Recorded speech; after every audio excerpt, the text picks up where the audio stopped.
The FUBU Radio. Come on. Come on. Come on.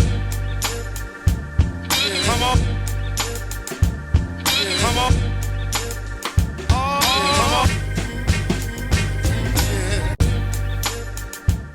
Welcome back to another episode of Kizo's Corner. It's your boy, Mr. Kizo. I got a special guest in the house tonight. My man, Ron West, the Special Projects Coordinator, City University of New York, the Black Male Initiative, CUNY BMI. This guy is the guy to know in CUNY. You know, he knows everybody knows him. So, you know, let me start off by saying welcome, Ron. It's a pleasure to have you on my show. I know we're doing some things, like you're doing some things next week. That I wanted to touch bases with you and just get that out there. You've put together the 2026 Black Empowerment Summit at LaGuardia College. Tell me a little bit about it. Well, first of all, I want to say thank you. And this is my first time doing a podcast, so I hope you don't have too many glitches. Yeah, you good. Okay. So this is actually the second. The summit has been going on for several years, but this is the second year that it's called the Black Empowerment Summit. And what it is an opportunity for us to come together to look at and talk about and think about and contemplate and activate some discussions that are really important to Black men, but also men of color and ladies too. Right. So last year, for example, I was asked to put together a committee to talk about wealth. Mm-hmm. Wealth as far as economic wealth and generational wealth. But I start to think about where we are as a country and seeing how so many institutions have been taken away from us, disenfranchised, remade in different images, or sometimes just literally put away. So the discussion that we began to have last year was talking about wealth in terms of how do you build wealth with yourself. Mm-hmm. And the students enjoyed that conversation because everybody's not coming from an economically advantageous background. Most students are challenged economically for food, for income. Mm-hmm. So we looked at the wealth that we have within. So this year, we had we slightly modified that approach. Mm-hmm. And we put together 3 panels that we thought were fundamental to us at this moment. CUNY BMI, which is a university-wide Black Male Initiative and Directive, we focus on career education and personal academic development of our students. Mm-hmm. It was primarily focusing on Black and Latino males, but then it has since shifted, and now it's students of color and more diverse. So this year's approach and looking at the climate at which we're living, and everything has changed. Some people are more aware of it than others, but we felt it incumbent to have a discussion about the 3 main topics that the conference covers, and that is wealth, health, and culture. Right. So, we always talk about Black people not having very much, being dysfunctional, being disunited, not knowing what they want to do, not partnering with each other. So as I thought about this, I said, look, let's have wealth. Let's look at it internally. Let's look at who we are, what we need to do, and how we need to build, and the resources that we have.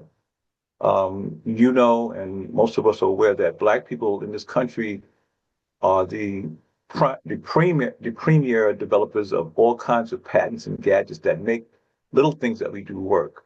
So we are a resource. We are not only from basketball and football and sports, but we've been inventors, we've been survivors. So no matter what the climate says about how much they don't like you, don't want you, and try to disfigure you, we can't crumble under that pressure. So we have to look internally. How do we fight this thing? And I think a lot of what we see and the anger that we see coming is out of the frustration that they can't get rid of us. No matter how much they try, it's like, well, when are these people going to go away? Well, Yeah, we're not going, and uh, our internal struggle is that we know that there's a class of us that have just given up. Um, they're not, too formally well educated. They don't have faith in what education can do. They lose the family dynamic. So we have internal problems that we're trying to manage. So, but in spite of it, we're wealthy, but we don't speak the language of it. right, So the panel that we put together about wealth is called, it's entitled, How Do We Define, Determine, Recognize the Value of Wealth in our lives? So now we're looking at who we are, what we have to offer, uh, and how we can move forward. So that discussion, and I find in my 20, almost 30 years of higher ed, I've always been a director, creator, manager, um, program director of offices of career education development, hmm internships, and employment relations. So I'm not the typical in your class teacher. My role has always been to take the offices that take you from where you are, because fundamentally you come to school for an education and career. hmm So take you from where you when you come in to how you can be the best person leaving. So much of our conversations, Keith, are always about what it is you have. It's almost like the Wizard of Oz. When you had the scarecrow hmm who needed to, who was always looking without for hmm strength. But and like the lion, you have it. Well, So let me ask you a question because I know I run into this a lot as well when I'm out there in the streets. Um, I think, people get to a point where they feel like there's no hope, right? mhm, right. And I can sense why they feel like that, but I've Hmm. always been a person of determination. So if Hmm. looking at something and it's not telling me what I want to hear, I keep Right. digging and digging and digging until I get to the point where, okay, now I'm satisfied with the answer. And I think a lot of people are surface, so they don't understand that we make up the majority of the economy. And when we Yeah, spend that's right. money, That's trillions right. of That's right. dollars, if you could just channel that in a way where it makes sense, you know, like I'm constantly talking to people, they buy every designer this, designer that, Hmm. and they look good, but then they have no money. So what is it? Is it better for you to look good and have no money, or to look decent and have money in the bank? And a lot of people are just not financially literate, and I'm glad you're doing these workshops on wealth and education and culture because, sometimes you just need that extra, it's that extra push that somebody or that battery pack that somebody can put in your back to make you understand that you do have the power. You just have to know how to channel it. You know, the more I think about what you just said, see, we become so fractioned amongst ourselves and so uh, uh, reactive and have these images of negative self-esteem that we purchase to give ourselves a feeling of looking good. That's what we're really fundamentally talking about. Right. Um, as Black people, and I'm a disciple of Dr. Claude Anderson. For those of you who are not familiar with him, he's about 90 now, but he's the godfather of Black economics and what it is that we have in them. Because we came here not wanting to be here, but it's always been about the money that we make for others. And a lot of people don't understand that the reason why there was a civil war, it wasn't about slavery. It was because we were the labor that they want to harness. Mhm. So as we look at those things, we're going to Reconstruction, Jim Crow. We look at the Tulsas, the Williamsburgs, all the communities that were built, the Harlems that were built and prospered, but burnt down when people saw that we could function on our own, and then we kind of gave up. So hope and wealth and self-esteem, that all comes together. Right now, I think we've always been, and we're going to discuss this, we've always been taught not to have hope. We've always been hurt to always feel sorry for ourselves or to react in a negative way, Hmm. that hope gets lost. And see, when you have the wealth that you need to develop hope, you also have the hope to develop your wealth.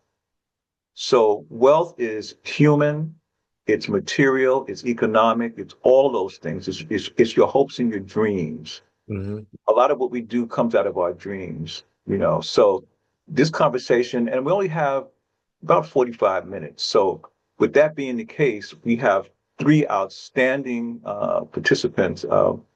Ray Levy, who is the new director for our BMI project at Gutman Community College. He's going to lead the discussion. We have Reverend Dr. Dear friend of mine. He is pastor of the First Baptist Church in Brooklyn, Rashad Raymond Moore. He comes out of Morehouse. Brilliant brother. I mean, like, you'll see him at all the happenings all around the city, but he's a very brilliant cat. And another young man I met at Brooklyn College a couple of years ago, he struck me because the crew that they put together over there, his name is John Alante Richards. And Hmm. he went from being a student, now he's assistant director of BMI over at Hunter. So the conversation is happening from three different places. And I wanted it to be three different perspectives, from a leadership, from a community development, spiritual one, which is the pastor, and then from a former student to director. So we're looking at, how do we look at the same thing from different eyes? You know, we're not there lecturing. It's going to be a conversation that gets kicked off, and back and forth and questions and comments. Everybody's feeding off everybody. So for about 40 minutes of that, then we're going to go into, hopefully get a lot of student participation from the audience, because that's what really makes the discussion live. When students come to the mic, and you know how it is. People are afraid to speak sometimes. They get very shy. They'll talk like crazy when we're together, but we want them to come, and whatever pain they have, whatever frustration they have, in the context of, there's a lot of opposition. You got to pull yourself together, as Dr. Claude Anderson talks about. He has and for all of you who are watching, he has an interview that he did with Charlemagne on the Breakfast Club. That's on YouTube. One of the most brilliant interviews ever. There's a lot other ones on there too, but that one is really fundamental. So in the short time that we have, we want to just kind of spark some Hmm. thinking, spark some consciousness, get people to talking, to thinking, and we're going to be there to answer other questions. But that's part of what conferences do. We get you all excited, then we go away. But if You any said of you want to come, huh? you said something earlier about the speaking power. I actually like the title of the conference, of the summit. Yeah, Mind your mouth, listen with purpose, and speak with power. yeah. Um, and as as an entrepreneur who's been in the game for 34 years, I've dealt with a Mhm. lot of other black folks in business, and you get a lot of pushback from maybe somebody who knows that person or whatever, and it's like, oh, Mhm. that person is this or that person is that, don't work with Right. them, or you can't work with black folks, and that's Hmm. like so untrue. You can, Yes. you know, black folks are just like any other people, you got to pick the right people to work with, you Yeah. just can't work with anybody, and that goes from black, white, brown, or whatever it is. Um, but I noticed with us is we will hear something and just take it at face value and Hmm. not dive into it or look into it any further, and just kind of shrug it off and not do business with that company or with that person or whatever the case may Right. be. But when you see, I tell this funny story. I had some Jewish partners in FUBU, and Hmm. one day we were in the office, and they had another Jewish guy come in there. I don't know what type of business that he had, but they were in there meeting him. I didn't know this guy, whatever the case may be, but they were meeting and then they just started shouting and yelling at each other. Mm-hmm. And the guy, was sitting in the lobby and the guy just swings the door open and he walks out. Uh-huh. So, I see my partners come out, just throwing their hands Right, up, right, right, they right, go right. in their office, whatever the case may be. 3 or 4 hours go by. It's about 5 o'clock in the evening now. And this guy walks back in the door. Mm-hmm. So he's waiting in the lobby, he's sitting down. I'm like, oh man, they're gonna curse this guy out. They're gonna Uh-huh. give him a new one. So when they came back out, when they walked back in the lobby, he was like, oh, come on, let's get this business done. We gotta finish this business. And he Mm-hmm. got up and walked in the room and they sat down and they finished the business and worked out all the details. And I was like, wow, how easy was that? See, black folks would have been ready to shoot somebody, beat up somebody, Right. work That's with them right. again, never talk to them again. And I always go back to, Russell Simmons wrote in his book years ago, and I read his book. I don't know if it was his first book or whatever, but I read his book, one of his books, and he said that this guy had jerked him out of $75,000. And the Mm-hmm. way that he got him back was he didn't kill the relationship, right? He didn't Right. kill, but the way that he got him back is he overcharged him for something else, $75,000. Yes. So he said if he would have killed the relationship or never talked to this guy again, it was no way that he can get the money back that he owed him. So it was better to keep the relationship and just, go down and keep working with him and charge him again. And he wound up getting his money back. And I thought that was so brilliant because we never do that. I've been around, like I said, I've been a lot around a lot, been around a lot of black folks. Right.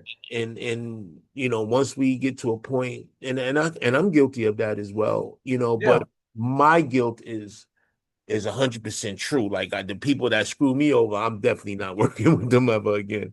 Right, But right, right, right, I've right. seen, people do that, and I always say, why can't we get to the money? We always got to shoot each other down or, discredit one another when there's so much money out there. And you see that in hip hop as well. You got Right. Nicki Minaj fighting with Cardi B when it's a lane for both of them. They can both go out there and obtain millions and millions of dollars. What's the end fighting for? Because you don't like her, okay, you don't like her, she don't like you, just keep it moving. Well, you know what I tell people all the time. I had to figure this out. See, I look at life through the lens of playing professional football, professional basketball. hmm I listen to ESPN, Stephen A, all those shows about everything because there's a language attached to that. hmm How they do business, how quickly you have to do business, what choices you have, how you game plan, all that is right there. hmm And when you listen to what's being said, back to what you just said, see, there's wealth in taking what a mistake that a person makes with you and turning it into wealth, because wealth can be satisfaction. And we have to determine what wealth means to us, first of all.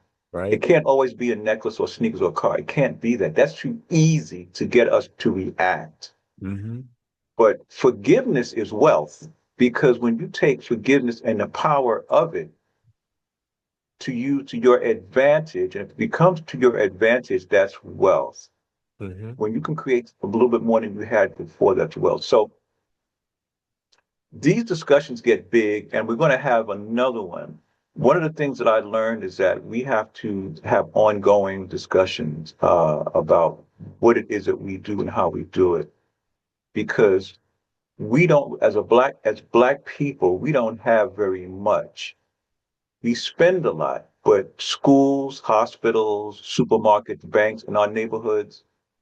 And it's funny because I was listening to Dr. Umar Johnson one morning. He talked about it. I said, you know what? That's right. See, that's the core of wealth and community. And as we speak about this next week, you know, wealth and community, your inner wealth. How do you transform your inner wealth into power? hmm And all those kinds of things are going to come out, in this conversation. And again, it could last a semester, but we only have an hour and 45 minutes. So it's the quality of it. And the three people who are going to talk about this, are very fluid, and if you listen closely enough, a lot of what you need to kind of even investigate or think about will come to you as you walk away. Yeah. So I know you have three workshops. Mhm. Talked about wealth and how about education? I know that one's a big So one. education, there's a men's health is always is men's health is just like, you know, is as challenging as trying to have two girlfriends at the same time. You just, I mean, it's just something that we think we got it and then it goes and something else happens. But we just can't put our hands on that, Yeah. because of a lot of conditions, a lot of habits, a lot of circumstances. So this piece about health is the cycles and the recycling of our stress. For Black men, stress is at the core of so much of what we don't do and what we do to other people and ourselves. So Hmm. this is a particularly incredible panel. We have a gentleman, Dr. Rob Gore, who is one of the chief medical directors at the emergency room at Downstate Hospital in Brooklyn. Dynamite brother. And he's going to be there, and we got 100 books that he's going to sign. He's going to be there. Um, I ran into a gentleman named Chris Williams, who has a group called Heart, Body, and Soul. Hmm. I found him last summer. I was just having some breakfast, and I had the third day with Al Roker on NBC. And so I started talking to this fellow, and they walking down Fulton Street, right near the Billie Holiday Theater. I said, "Wait a minute, I know that area." They started, and I turned the sound up. I said, "Wow." When the discussion was over, wonderful interview. I went online, I found him. I said, "Holy smoke! This is an incredible organization in Brooklyn focusing on men's health. It's a men's health initiative. They've been around for several years. But the short of the long matter is that they have an annual conference, and they have it at Weeksville, Hmm. and over in Brooklyn. And it brings together all kinds of holistic and traditional forms of medicine for men's health, for stress, for anger, psychological counseling. It's brilliant. Heart, body, and soul. They've been interviewed many times, but the one that Al Roker had him with was particularly intriguing because Al talked about his health issues. Chris Williams, the gentleman who started it, is like he had 3 heart attacks, Wow. 3. And so I emailed him. It took him a while to get back to me, but he did. The annual festival that they have downtown Brooklyn every year over at the African American African Festival. Hmm. I was there that Friday, and just so happened I'm sitting there with talking to a friend, and he bumps into me trying to get to the stage. The same guy I was trying to meet. So Wow. we became great Destiny, huh? friends. And I'm telling you, man, the good Lord is good. So anyway, we met, and he's been working on a couple of projects with him, and I met him. But the way I met him before that and didn't know who he was, Malik Yoba, who's one of our collaborators, had a big career activation last year at um, the Navy Yard. And Hmm. so, you have the tables exhibiting their works. So I was talking to my friends from the NBA and another fella, and I had to get back to the discussion. And his table, Chris's table, was right next to me. I didn't even see it. Hmm. So I saw the interview about 2 weeks after that. So fast forward, we met. This is one of the most proactive, resourceful, energetic, and progressive men's initiative possible. They're community based, and like anything else, they need funding and to keep on going. But what they've been able to capture on video and their interviews is so impressive that I had to have them there because Chris, and Rob Gore are very good friends. So that conversation is going to be very, very generic, easy to have, because they talk about this all the time. They don't need anybody to get into that, and I'm not going to try to do that. And one of the other fellows that we have, uh, if you ever ride the subway, and I know you don't, there's a fabulous poster, and there's a brother with dreadlocks, and he has a white medical coat on. Hmm. He's one of our students from CUNY BMI. It's a promotion for the City University of New York School of Medicine. Okay. Fabulous. I said, man, who the hell is that? So one of our BMI programs is with the School of Medicine. Hmm. I talked to him directly. He told me exactly who he was. We reached out to him. So he's going to be on the panel. He's a medical student. And then we also have one more young lady who's joining us. She's a professor at the School of Medicine. So we have a nice group of informers, of practitioners, all looking at men's health from where they see. I'm particularly intrigued to hear what his name is Timmy has to say about him being in medical school and how he sees what he's going into and talking with professionals who are just, who are a little more senior than he is. So the conversation will be a great learning. It'll be a great opportunity to hear some of our particular points of crisis.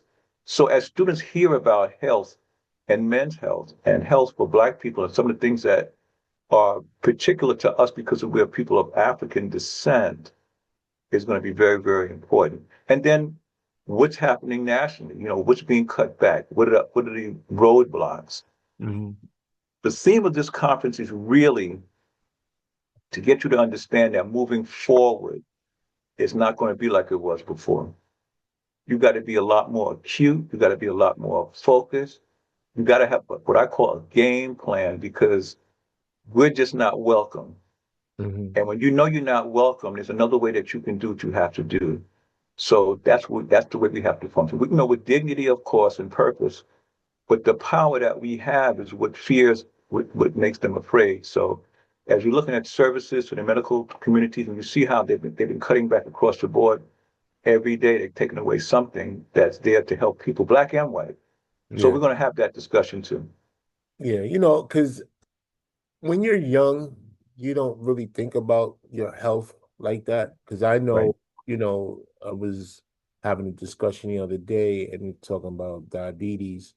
And, years ago in my 30s, maybe about 20 years ago now, I didn't, I was having an issue of making it to the bathroom and I didn't understand what it was. Mm-hmm. And Mm-hmm. and I kept saying to myself, why, I can't make it to the bathroom in time, Right. to use the bathroom. And my guys would tease me all the time because I would literally go anywhere just so that I wouldn't go on myself, right? Yeah. Yeah. So I think it was about 6 months later, I finally went to the doctor and my doctor at the time was a guy. He told me that, he said, your sugar is high and that's probably the reason why you can't make it to the bathroom. Mm-hmm. Yep. And he said, well, let me take a test and then I'll let you know. And then he came back when he got my test results back. He was like, you have sugar diabetes. Mm. One in your family have it. And I know my grandfather died of it. Both my grandfathers died of it. My father died of it. Wow. Mother was tinkering with it. And, so I let him know. And then I had my answer to why I couldn't make it to the bathroom. So I just Right. did like a little ghetto boy that was peeing everywhere. Right. Right. It was Right. Right. actually a medical condition, but after that, I really started to take my health seriously, Mm-hmm. and watch what I eat. I lost weight, I got in shape, but I credit a lot of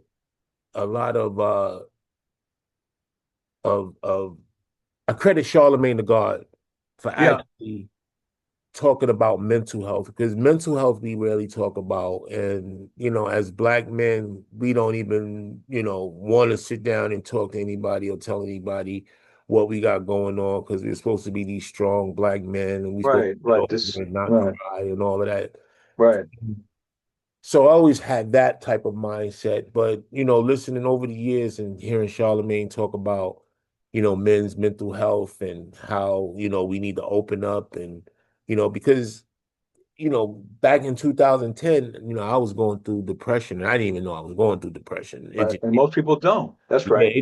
it hit me so hard, I almost made a mistake and took myself out of here, and so I look back on it now as sometimes you have to talk to people, you have to get that out, you have to express yourself, even if it's, you know, something that you don't really want to talk about or you don't want people to know about. Because for me, I know being a person that was in the light at the time, I didn't want people to know. I didn't want people to talk about it. I didn't want people to go to the blogs. I just was unsure about even, letting it out.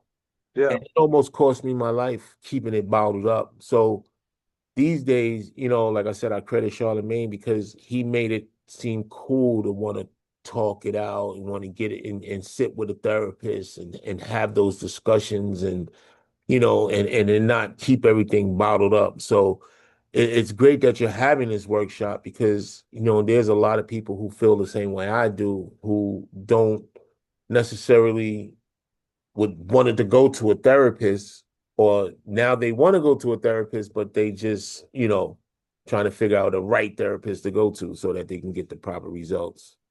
Well, I've been in higher ed almost 30 years and at CUNY like 24. You know what's interesting?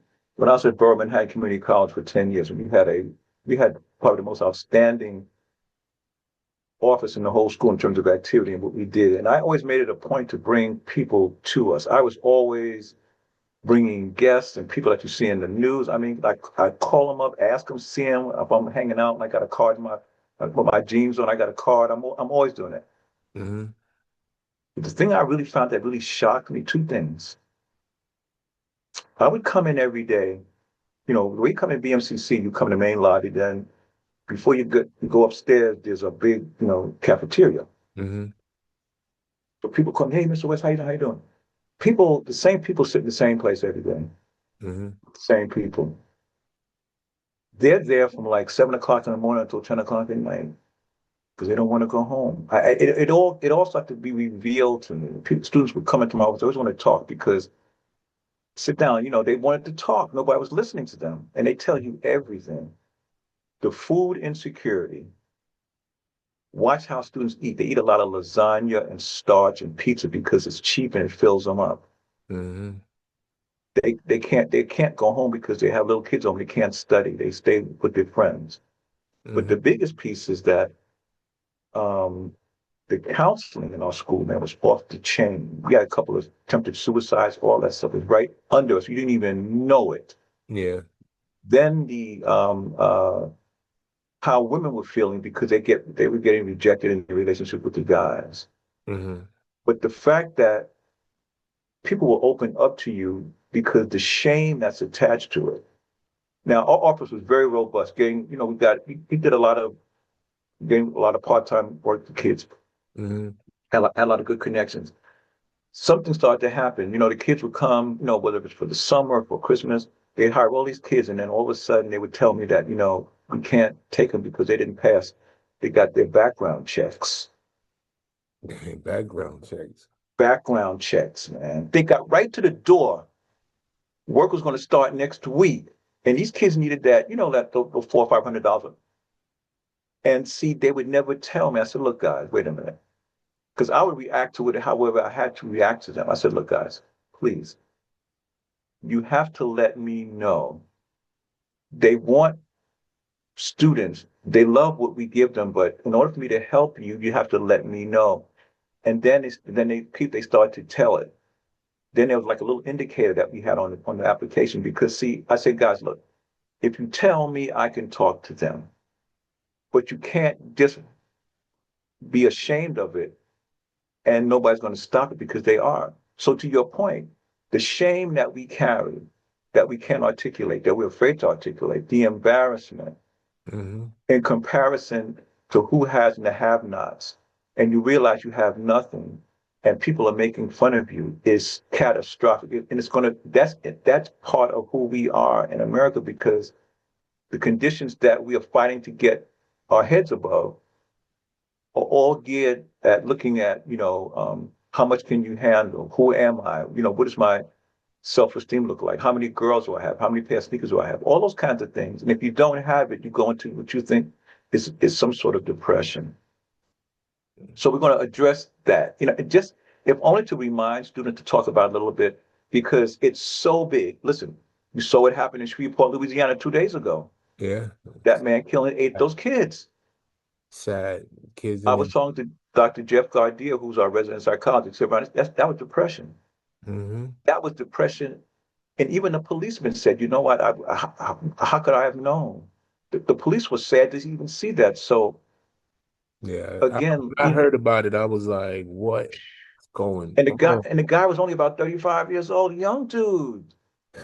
So, both of us grew up in our neighborhood. We saw it all the time. Keith, my family would hide stuff, and just like yours would.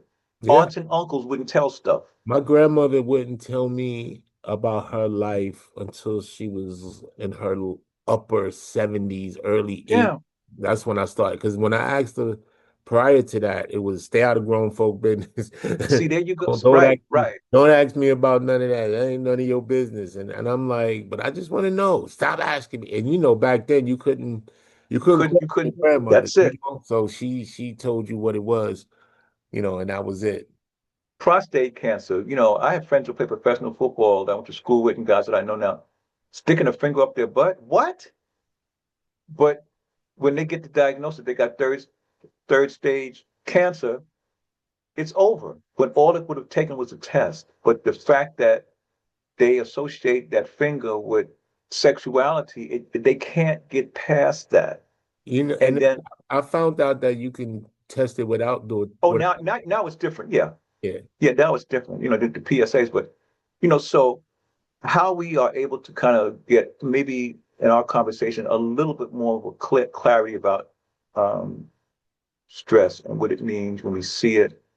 So as we look forward to having that conversation about stress, it just came to me that how we recycle the same cycle. So I look forward to us having that provocative conversation because the guys are going to be unfiltered, and I think it's going to be give us students a chance to learn some new things, meet some uh, practitioners, and to walk away with some more information about it. And Dr. Rob is going to, we've got 100 books we'll purchase, so he's going to sign it and talk to them. Okay. And I know the third workshop you're having is called Culture, and you got my boy Ralph McDaniels. That's big unk right there. But you got him. Is he hosting it or is he? I know he has. Yeah, yeah. So what's going to happen? Okay. How this actually happened? Um, about almost 40 years ago, I was a very well-known photographer and for record companies, most record companies in New York. And Warner Brothers Records was one of my clients. So I got a phone call that um, we just signed this new group out of Queensbridge. They had no pictures, and it's going to be a production deal. We just need photographs for publicity, 12 inches and everything. So fast forward, it was Marley Marl. I got to the office with Marley, and I met Marley and Biz, and we went to Marley's house, and we talked about it. So 2 weeks later, I shot everybody, and that's the piece that I gave you. Right. Um, Ralph and I had met about 2 years ago, and knowing who he is and what he does. So they invited me to come to the Apollo during Hip Hop at 50, and I presented everybody with that group of pictures. I never knew Tyrone Williams, but I met him that night, and I said, "Look, Ty, let me just tell you something. See, what you guys are sitting on, a lot of people made a lot of money during the Hip Hop at 50, a lot of money, and some people made no money. Hmm. But I said, Ty, look, see, I look at all these things. See, there's a service road and a highway. You guys are always on the service road. They'll call you when they need you, thank you, give you $500 up, and you go away again. I said, but this is scholarship.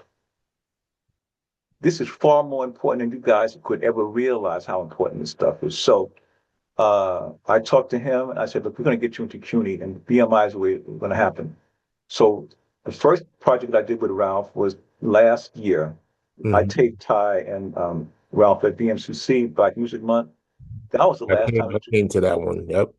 That was the last time the two of them were together publicly. Right. That was the last one. So with that being the case, we established a scholarship fund. And I also knew that hip hop, the different genres of it, but there's something special about what came out of New York. And being with Ralph and having the resources that he has. And I said, Ralph, do you have any idea how what you've influenced? And he said, yeah, he knows. So I said, look, we're going to have ongoing conversations about hip hop.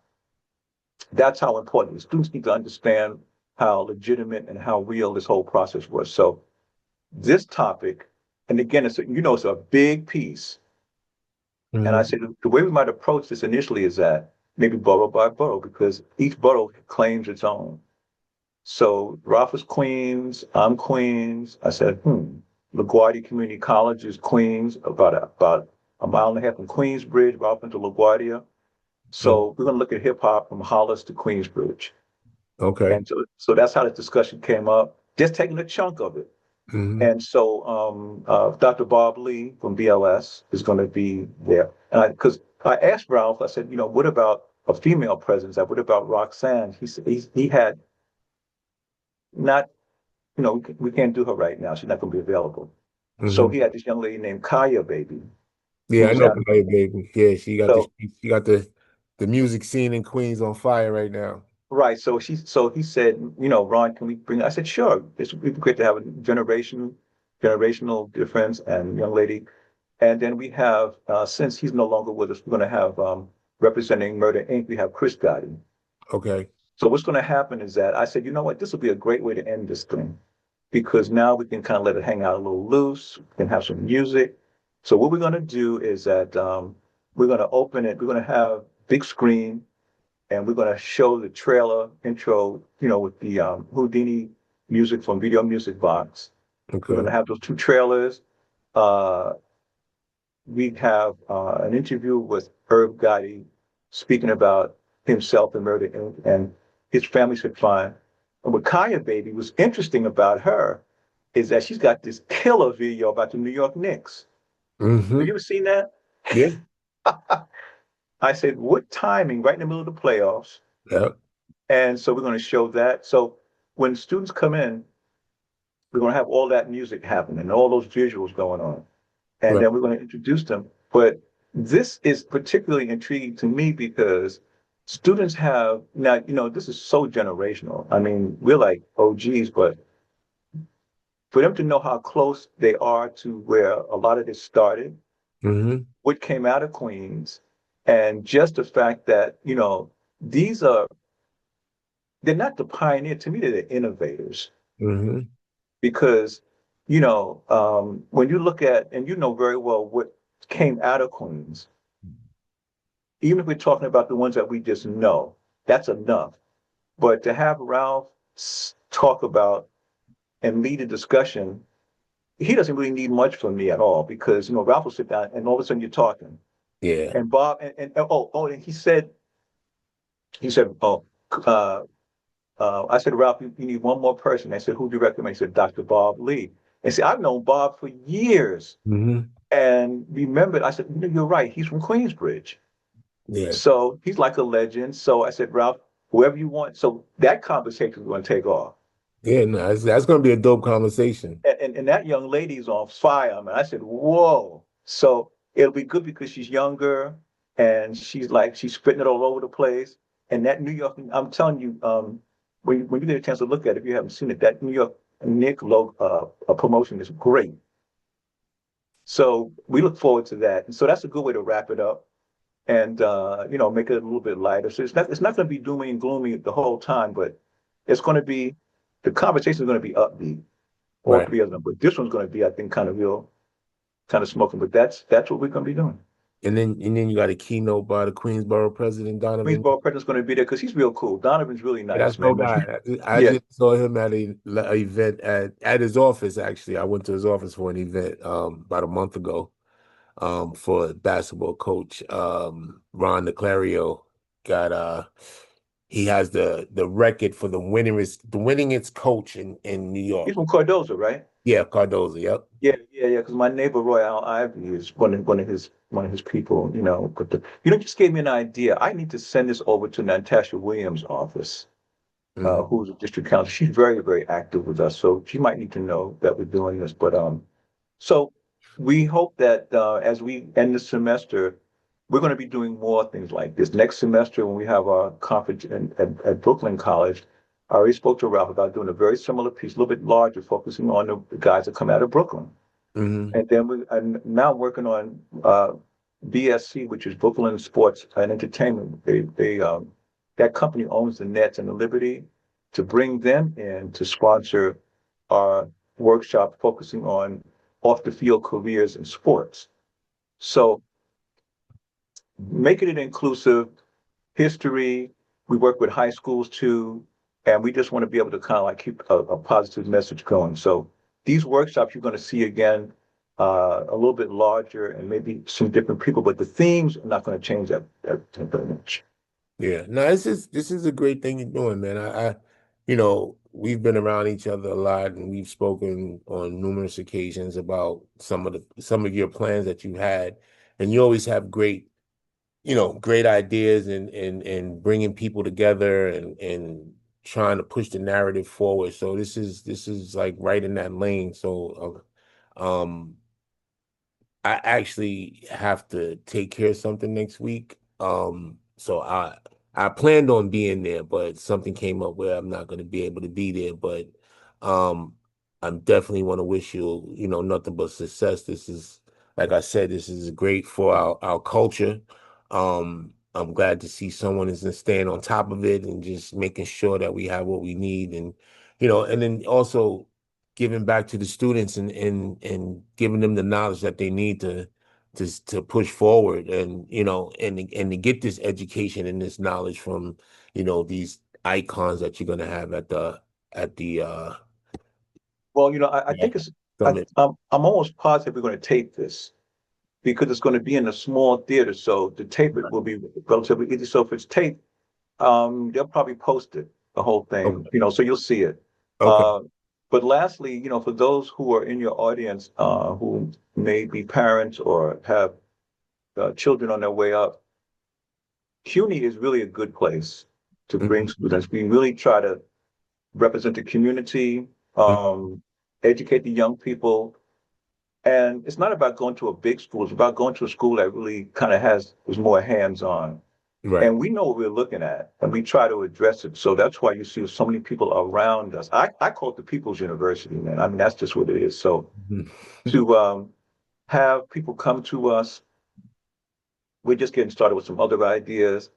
And, just like Simone, um, she was all over me about this, and I said, okay, we'll have Chris, Gotti. So she kind of co-produced that piece, but I never push anybody away with an idea. I always kind of think about how we can do it because we have the ability to do it. A lot of it falls on me.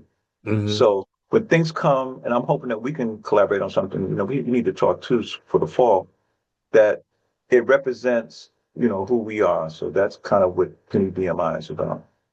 Nah, man, this is great. And so is is it a fee or is it free? What's No, the it's free to the community. okay, It's at LaGuardia Community College. They're on Thompson Street in Long Island City. okay, Ride the number 7 train to 33rd Street, or you ride the E train to 23rd Street and come upstairs.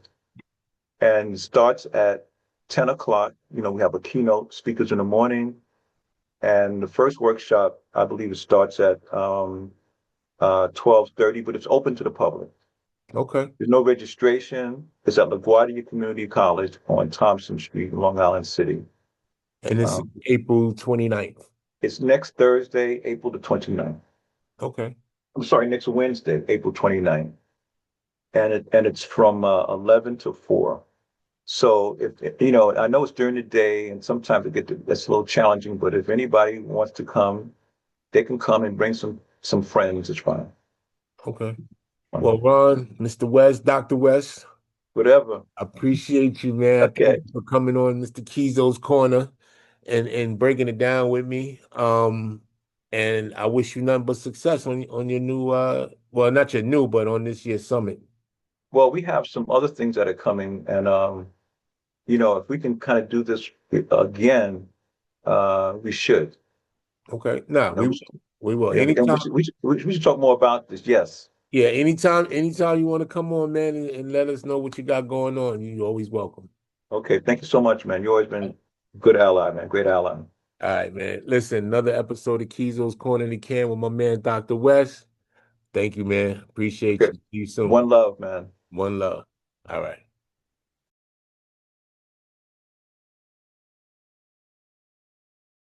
Peace.